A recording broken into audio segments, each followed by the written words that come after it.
The wind, a relentless sculptor of the American West, whipped Clara's tattered shawl around her.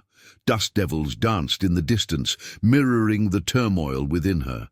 She'd been traveling for weeks, her meager savings dwindling with each mile, seeking refuge from a life she desperately wanted to outrun. The small, sun-baked town of Redemption Creek offered little more than a general store, a saloon reeking of stale whiskey and a blacksmith's clang that echoed the hammering in her own chest. She clutched the worn leather satchel containing her few possessions, her gaze scanning the rough-hewn faces of the men gathered outside the saloon. They were hard men, etched by sun and hardship, their eyes holding stories Clara had no desire to uncover. Her own story was one she guarded fiercely, a tale of betrayal and a narrow escape that had left her with little more than a haunted past and a desperate hope for anonymity. A lone rider approached, his silhouette stark against the bleached sky. He was tall, broad-shouldered, his movements conveying a quiet confidence that set him apart from the boisterous cowboys. As he drew nearer, Clara saw his face, a rugged handsomeness, prematurely aged by the elements, with eyes the color of a stormy sky. He dismounted with practiced ease, his gaze sweeping over the dusty street until it landed on her. A flicker of something unreadable crossed his features, a slight furrowing of his brow, before he turned and entered the saloon. Clara watched him go, a strange sense of unease settling over her. There was a gravity about him, a quiet strength that both intrigued and intimidated her. She needed work, any work, and Redemption Creek seemed to be the only place that offered a chance, however slim. She took a deep breath, the dry air filling her lungs, and walked towards the saloon, the heavy wooden door creaking open to reveal the dim, smoky interior. She had arrived at a crossroads, and the path ahead was shrouded in uncertainty. The saloon was a cacophony of rough laughter, clinking glasses, and the mournful twang of a worn-out guitar. Clara, a solitary figure in the rowdy crowd, approached the bar, her voice barely audible above the din. "I'm looking for work," she said to the burly bartender, who eyed her with a mixture of surprise and suspicion. "Anything will do." Before the bartender could reply, the tall stranger from outside entered the saloon, his stormy eyes finding Clara once more. He strode towards her, a purposeful stride that drew the attention of the room. "Abigail?" he asked, his voice a low rumble that cut through the noise. "Is that truly you?" Clara froze, her heart leaping into her throat. Abigail? Who was Abigail? She'd never heard the name before. I don't know what you're talking about," she stammered, her voice trembling slightly. The man's brow furrowed further. He looked at her, his gaze intense, as if searching for a familiar feature. You look so much like her." "Abigail, my fiancée. She was supposed to arrive today." He gestured vaguely towards the dusty road outside. "She's been gone for months, traveling from back east.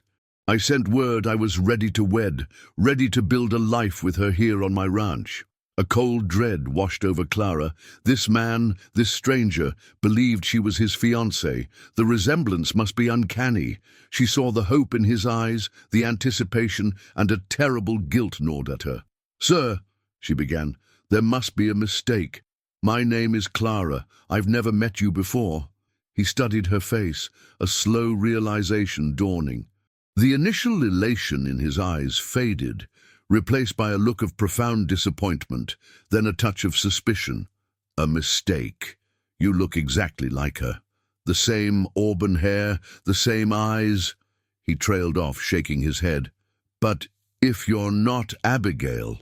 His gaze hardened, and Clara felt a chill that had nothing to do with the desert air. He clearly had expected Abigail, and Clara's presence, so eerily similar, was an unwelcome anomaly. "I am Clara," she repeated, her voice firm despite her inner turmoil. "I came here seeking work. I have no knowledge of this Abigail." The man sighed, a heavy exhalation that seemed to carry the weight of his dashed hopes. He ran a hand through his dark hair. "My apologies, miss. The resemblance is striking. You see, Abigail is meant to be the mistress of my ranch, my fiancée, my destiny, I suppose." He offered a curt nod, the brief moment of connection severed. "If you're truly looking for work, my foreman, Jed, might have something at the Crimson River Ranch. It's a good day's ride from here, but I must warn you, it's hard labor for little pay."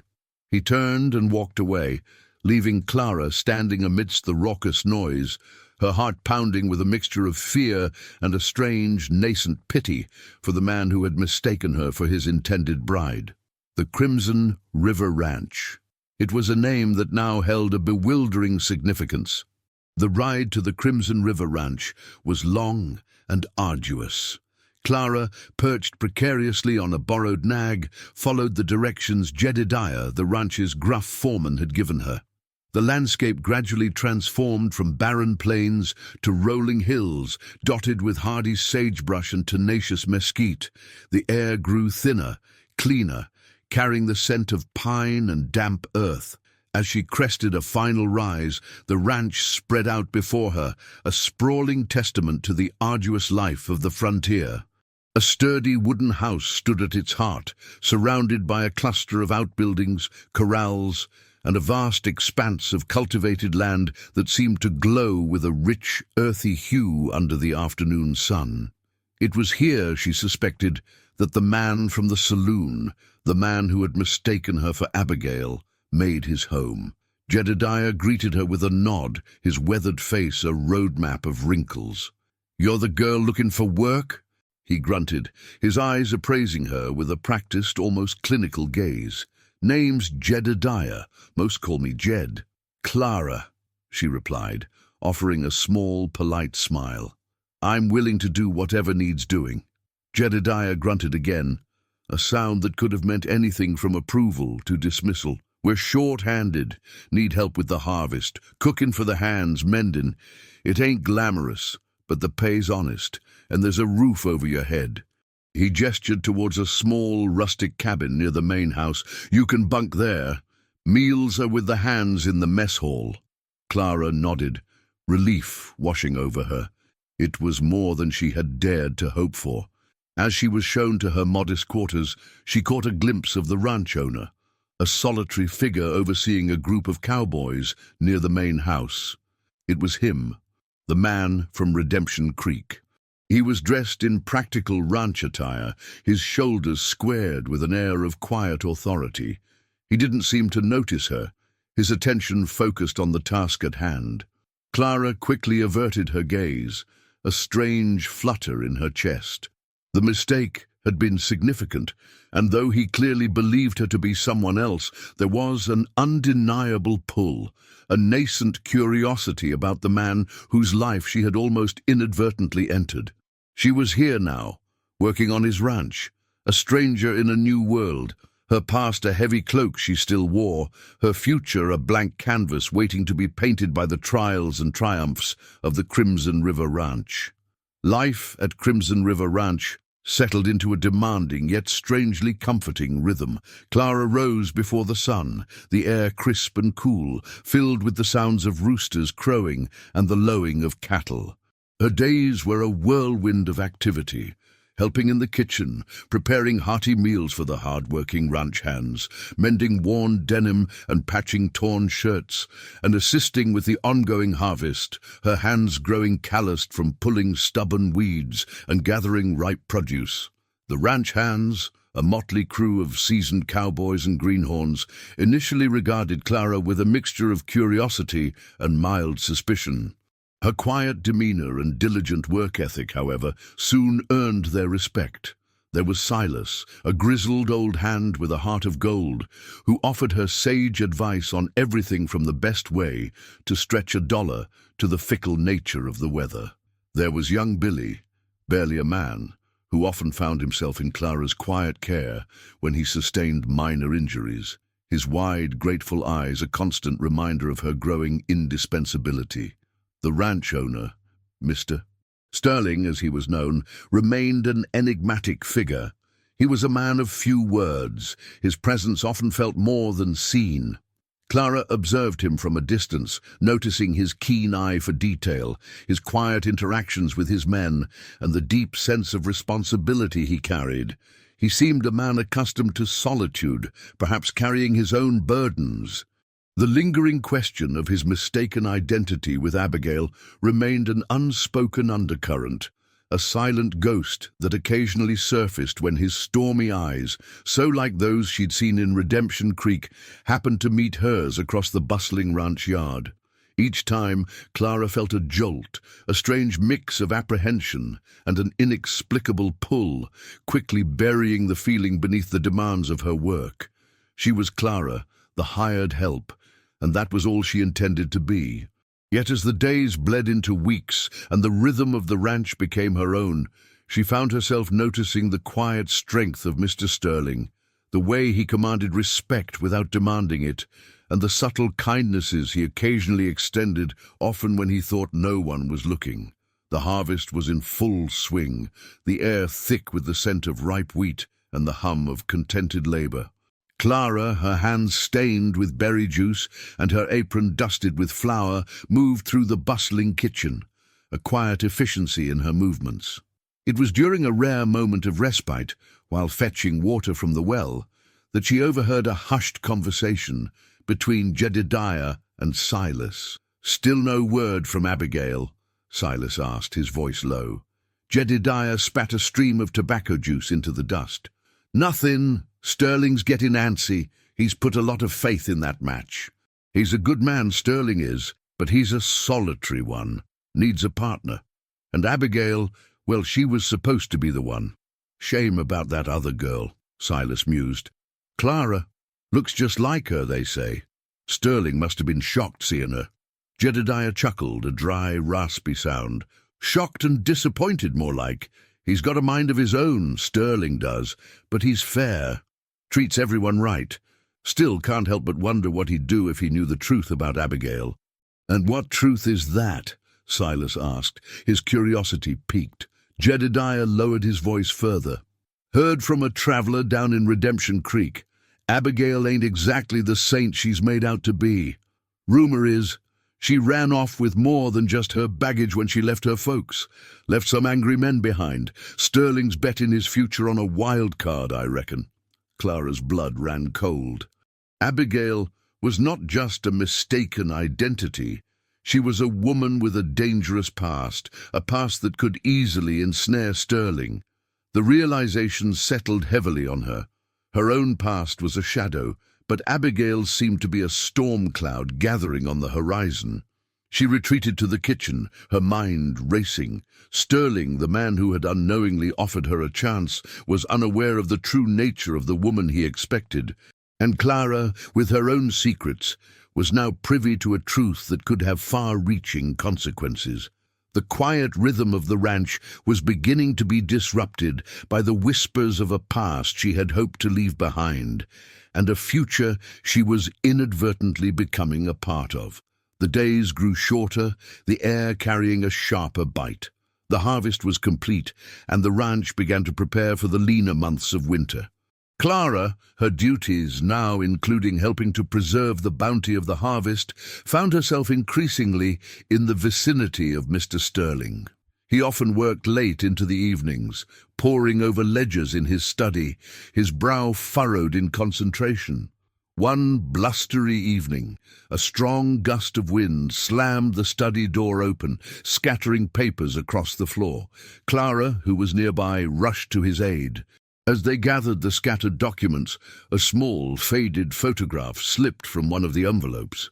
It was a portrait of a young woman, her features striking and beautiful, her smile radiant. It was Abigail, undoubtedly. But in her eyes, Clara saw a glint of something calculating, a hint of a mischievous spirit that belied the innocent facade. Sterling snatched the photograph quickly, his expression hardening, a flicker of annoyance crossing his face. He quickly tucked it away, his back to Clara. "Thank you, Clara," he said, his voice clipped. "That will be all." The brief encounter left Clara with a deeper unease. She had seen a glimpse of Abigail, the woman Sterling was meant to marry, and it hadn't been entirely flattering. There was a hardness beneath the beauty, a hint of something less than pure. She also sensed Sterling's own weariness, the quiet burden he carried, a burden that seemed to be amplified by his impending marriage. He was a man who sought stability, a partner to share the vastness of his life. But was Abigail truly capable of that? And what would happen if the truth about Abigail, the truth whispered in Redemption Creek, ever came to light? Clara found herself wondering if Sterling, in his loneliness and his longing for a settled life, had overlooked the warning signs. Her own past had taught her to be wary, to look beyond the surface, and she couldn't shake the feeling that Sterling was walking into a situation far more complex than he imagined. The harsh realities of winter began to descend upon the Crimson River Ranch. Snow blanketed the vast landscape, reducing outdoor work to a minimum and forcing the inhabitants into closer quarters. The communal mess hall, once filled with the boisterous energy of the harvest season, now buzzed with a more subdued camaraderie. It was in this setting that Clara found herself forging unexpected bonds. Silas, the old cowboy, became a source of comfort and wisdom. He'd share tales of his youth, his voice raspy, but his eyes twinkling with memories. He saw past Clara's quiet reserve, recognizing the strength and resilience beneath. He'd often slip her an extra piece of jerky or a warm blanket, small gestures that spoke volumes of his growing affection. Young Billy, recovering from a nasty fall on the icy corrals, spent a good deal of time in Clara's care. She'd tend to his scrapes and bruises, her gentle touch a stark contrast to the rough life they all led. Billy, in turn, would regale her with tales of his family back east, his eyes shining with homesickness and admiration for Clara's quiet competence. Even Jedediah, the gruff foreman, showed flickers of a softer side. He'd grumble about Clara's presence, but he never failed to ensure she had enough firewood for her cabin or that her meager wages were paid on time. He seemed to recognize her worth, a silent acknowledgement that went beyond mere words. Clara, accustomed to a life of solitude and guarded interactions, found herself opening up, slowly but surely. The genuine kindness of these men, their acceptance of her without question, began to thaw the ice around her heart. She realized that community, even in its roughest form, was a powerful force. She was no longer just an anonymous hand. She was becoming a part of the Crimson River family, a family built not on shared blood, but on shared hardship and mutual respect. The looming shadow of Abigail and Sterling's mistaken identity still persisted, but for the first time in a long time, Clara felt a glimmer of belonging, a sense of purpose that transcended her desire for mere survival. The winter storms raged outside, but inside the ranch house, a different kind of tempest was brewing.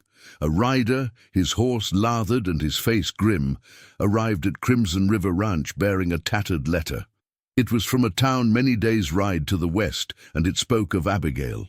Sterling, his face pale, read the letter aloud to Jedediah and Clara, who were both present in the study, having been summoned by the foreman. The words painted a starkly different picture of Abigail than the one Sterling had held. The letter detailed how Abigail, having borrowed money and a valuable horse from her former employers, had vanished, leaving behind a trail of broken promises and angry creditors.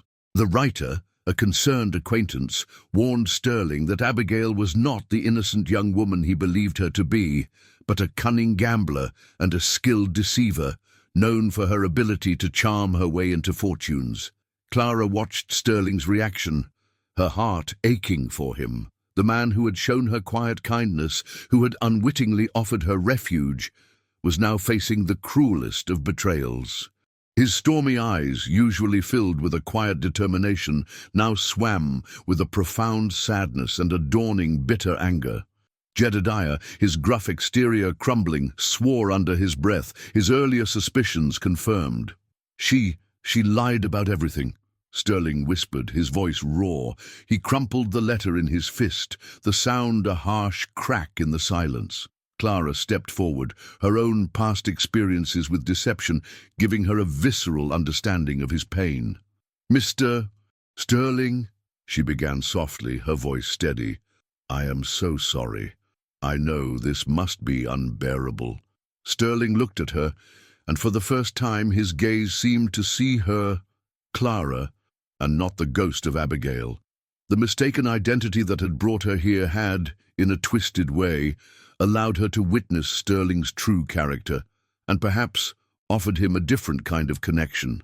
He saw the genuine sympathy in her eyes, the quiet strength that had underpinned her work on the ranch.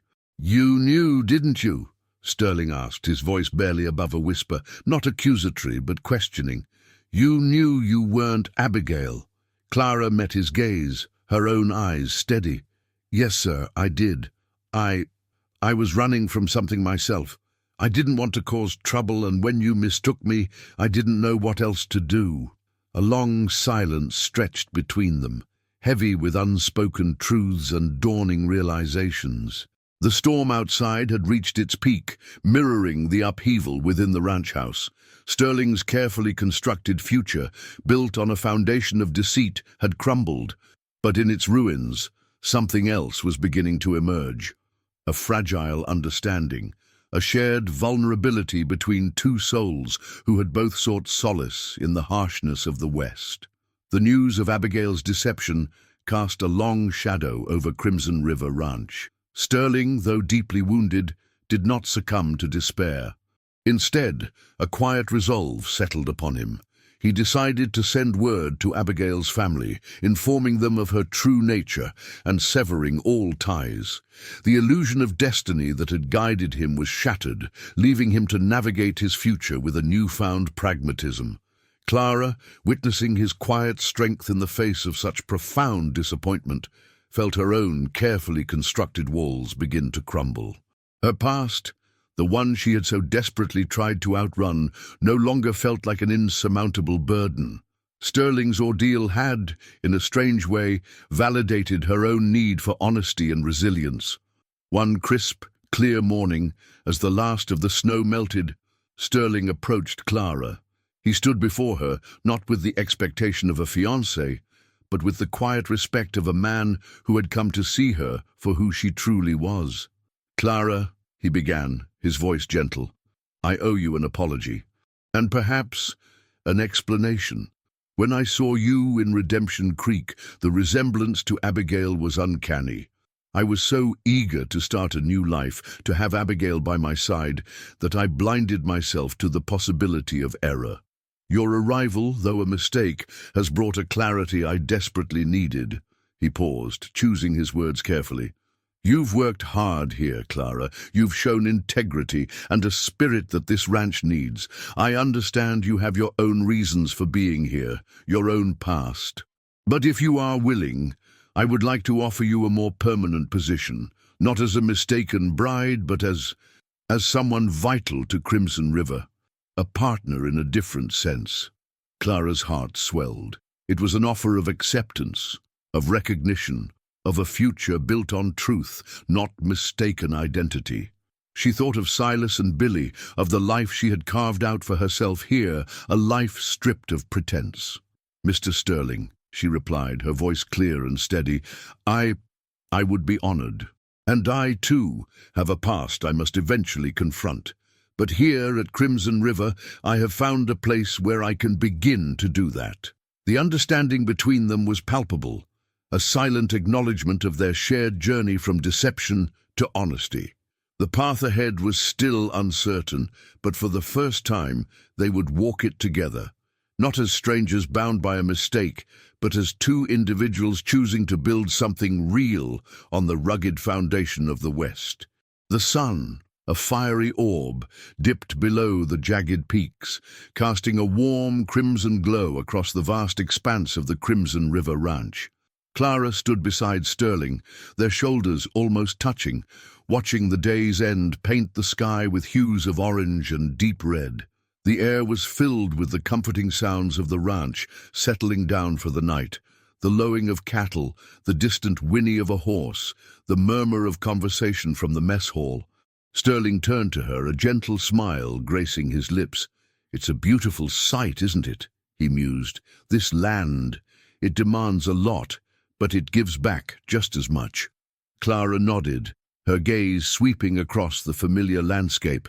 It was no longer just a place of work, it was a place of refuge, of growth, of unexpected belonging.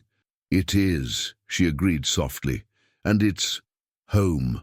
The journey had been fraught with peril, not of the supernatural kind, but of the human heart. The mistaken identity, the deception of Abigail, the quiet struggles of the ranch hands, all these had woven themselves into the fabric of their lives. Clara, once a fugitive from her past, had found an unlikely sanctuary. Sterling, a man searching for a predetermined destiny, had found something far more valuable, a partnership built on honesty and mutual respect. Jedediah, his gruffness softening with time, now saw Clara not as a placeholder for a runaway bride, but as an indispensable member of the ranch family. Silas and Billy continued to offer their unwavering support and camaraderie. The bonds forged in the crucible of the western winter had only deepened with the arrival of spring. "There are still things from my past I need to face," Clara admitted, her voice barely a whisper, but Sterling heard. He placed a gentle hand on her arm. "We all have our ghosts, Clara, but here at Crimson River we face them together. You've shown me the strength of truth, and for that I am eternally grateful." He looked out at the horizon, his eyes filled with a quiet hope.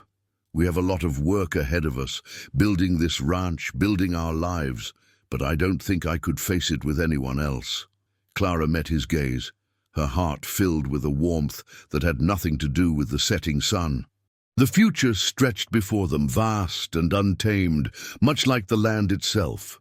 But for the first time, she felt ready to embrace it, ready to write her own story, one honest chapter at a time, under the endless crimson sky of the West.